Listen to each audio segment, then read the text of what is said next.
Fred Craddock told the story of when he was invited to lead a lecture series in Winnipeg, Canada.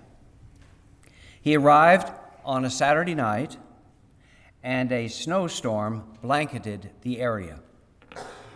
On Sunday morning, his host called and said, "Fred, this is a surprise to everyone. We can't even get there to the motel to help you. In fact, we had to cancel the lectures." Fred said, "Well, what am I to do?"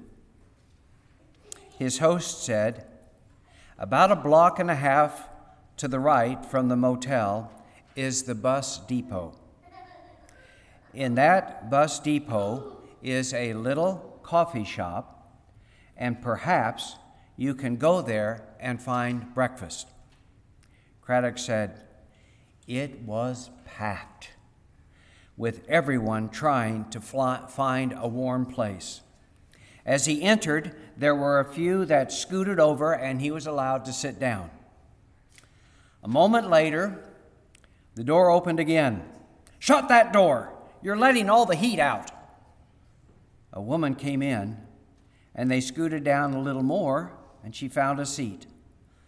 A large man with a greasy apron came over and said, "What do you want?" "May I have some water, please?" He brought her the water. "Now, what do you want?" "Water's fine." "No, I mean, what do you want?" "The water will be okay." "I mean, what do you want to order, lady? We've got paying customers here. What do you want to order?" "Nothing." "Listen, lady, if you don't order, you can't stay." Can't I just stay long enough to get warm?" "Listen, lady, order something or leave." With that, the woman got up to leave. But as she got up, the people on the side of her got up. Then the people on each side of them got up, and then the whole table.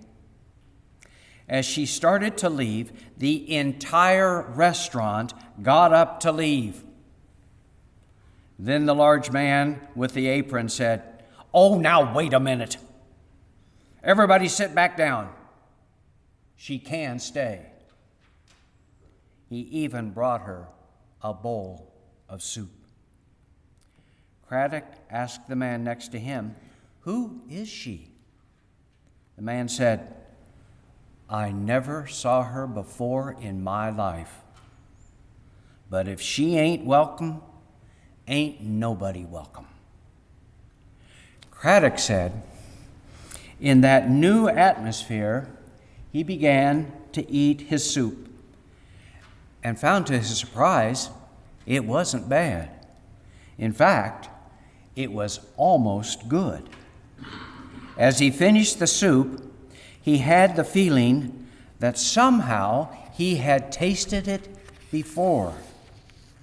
Something in the soup reminded him of something.